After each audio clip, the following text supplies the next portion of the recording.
So West Kennet Long Barrow, not far from here, near Avebury. It fell upon me actually to do the book. A lot of weird events came. We'd had a lot of books about Stonehenge. We'd had a lot of books, several books about Avebury, 4 or 5 good books about Silbury Hill, but nothing about West Kennet Long Barrow. I think it's mainly because people had thought, what can you write about just one site? And I thought, to be honest, it would be a sort of 50-page booklet. But 252 pages later, I realized actually there's a lot you can find out about one place when you do your research and when you connect with a site. So the nature of this conference, I can go off on quite a weird limb this morning. Is that okay? Excellent, great. I love spending time with people that seem to be as weird as myself. It's really good. Gives me great hope. So these are all the sections and the way I approach West Kennet Long Barrow. I think when you look at any sacred site or any area, you have to look at it holistically. You cannot just look at the research or the ley lines or the acoustics. You have to look at the whole lot to get a feel of what the site is really about. I think you can apply this to anywhere you visit, really. So those are all the sort of chapter headings. And it enabled me to get a deeper connection with West Kennet Long Barrow than even I thought possible. And hopefully I can give you a feel of that this morning. West Kennet Long Barrow, the finest megalithic tomb in England and Wales, Aubrey Burl said, and he should know, a very esteemed archaeologist. And for many years, alternative researchers have known that it was always more than a burial site. To say West Kennet is just a burial site is like saying churches are just used for weddings. You know, they're multifunctional, multidimensional, and I found lots of juicy quotes to put in my book from the new breed of archaeologists who are now agreeing with us. Sometimes we have to wait for archaeologists to catch up. So any archaeologists in the room? Oh, good. Oh, a shush there. Have we got one that's sneaked in? No. But actually, there's more archaeology in my West Kennet book, probably than all my other books put together, because archaeologists are now confirming what we've been saying for years, that sites are aligned, that there's a shamanic element to all these sites. So no problem. So West Kennet was also designed to impress. 100-meter-long white chalk mound originally stood there before it grassed over on a ridge, very prominent, built, visible from miles around. It was no shrinking violet, West Kennet Long Barrow. And this is its setting in the landscape. Here's West Kennet Long Barrow there. And in the book and in the project, we did the whole landscape, describing sites that some of them have now even gone, like that one. Some sites very little known. And because we realized there were sight lines involved in some of these sites that were 3.5 miles long.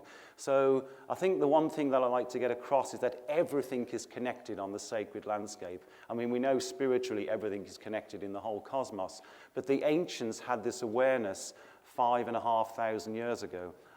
So even by British standards, West Kennet is pretty old.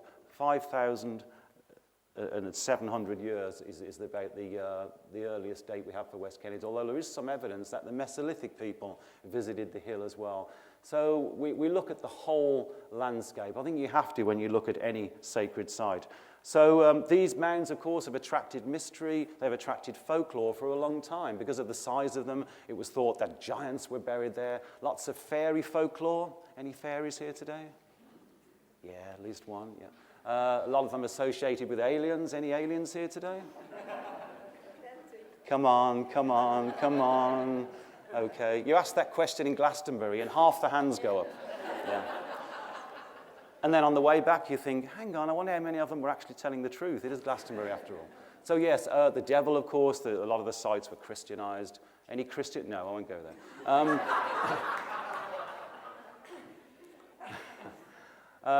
Dragons, oh, that takes me back. Yeah, so often thought to be the abode of a wise woman. I love this one, the little fairies dancing around outside, and the obligatory magic mushroom. Now I've got your interest, haven't I? Yeah.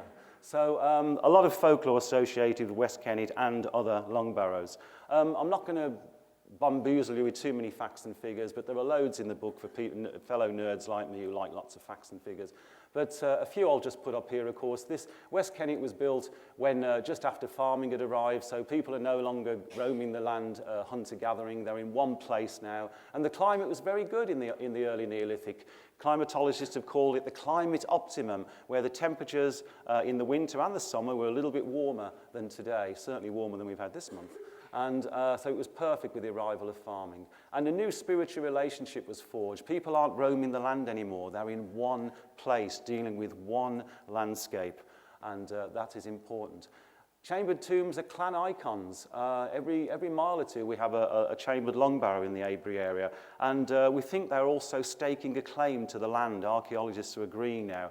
So any interlopers or any pilgrims coming along, the local clan who are generally living down in the river valleys can say, do you see that mound up there on that hill? It's our ancestors in that mound, not yours. So it's kind of giving people a sense of belonging, a closer connection with the sacred landscape. And sometimes these chambered tombs have been excavated and found to contain no skeletons at all. Ooh, so what are they there for? So I've just got time to show you a few examples that we walked the landscape. Again, we looked at West Kennet Long Barrow. Sue and myself. Where are you, Sue? My long-suffering partner. I got up at 3 o'clock in the morning to do some of these sunrises. Wonderful. And we walked the landscape to see how far we could see, where we could see West Kennet from and where we couldn't see it from. So you soon realise you can see West Kennet from miles away. I'll just give you a few quick examples. Here's some of the sight lines where you can see West Kennet from. They're not map lines, they are sight lines. There's a difference. You can actually see West Kennet from any of these sites and vice versa, or you can see the locality.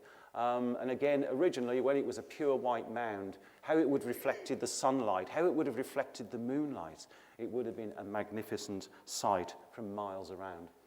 And here's just one or two examples. Paul Devereux spotted this years ago. When you look at the Long Barrow from the Horslip Long Barrow site, you can see here's the Long Barrow here on the ridge, and look how it's designed to just touch the slopes of Silbury Hill. Isn't that cool? When you consider that this was built 1,000 years after West Kennet Long Barrow and the Horslip Long Barrow. So it shows the later people who came along to build Silbury took allowance of the former sites that were already there, because they would have seen them as their ancestral sites too. And if you go round the other side to Windmill Hill, now look how the opposite end of the Barrow touches Silbury Hill, where the top ledge is. What a coincidence. Okay. So great intricacy in positioning. Robin Heath, I'm sure, later on this weekend will talk how sites are often lined up to a matter of meters. You know, our ancient ancestors, you know, were very skilled geomancers and surveyors, for sure. This is one of my favorites. There's a very little known, probably Bronze Age circle here on Horslip Down. And if you look at West Kennet Long Barrow, you'll see that it lines up with the axis of Silbury. And the thing is, this is Lower Neolithic, this is Upper Neolithic, and we're standing in a Bronze Age circle. So again, sites of different ages. The people who came, the Beaker people who came later on, were still honouring the old sites in their landscape. And the next section is a guided tour. I often see people, especially during the summer, come up to West Kennet. Sometimes I'm chilling out on the top, and they'll take a few pictures. They're in the tomb, they're out the tomb in 5 minutes, and they've missed everything. So we did kind of a little guide of what's there today. This is when you roll up at West Kennet, this is the entrance. The entrance is just there. These stones, at least 3 of the stones at the entrance were put there in the Upper Neolithic after 1,000 years of use. So West Kennet Long Barrow was in use for 1,000 years, which is exceptional for any chambered site. It's because it wasn't just a burial site. It was something more, which I'll come on to very shortly. So here's the plan of West Kennet. Again, a 100-metre long mound. You can see by the truncation there, I think originally, it was even longer than East Kennet. I think it was well over 100 metres originally. But look at the small space that the chambers take up. What's all this doing? What's all this doing? It could be making a statement, this pure white mound to impress. Our dowsers tell us it's channeling the Mary current through there. There is actually a line of sarsen stones going down the whole length at ground level, which was never meant to be seen. So is it channeling something down into the chambers? It reminds me of the Kundalini, you know, and your spinal cord and that sort of thing. So they never put anything else in this except the line of sarsen stones at ground level, which was never meant to be seen. And there's the original plan of the site. The blocking stones are not there.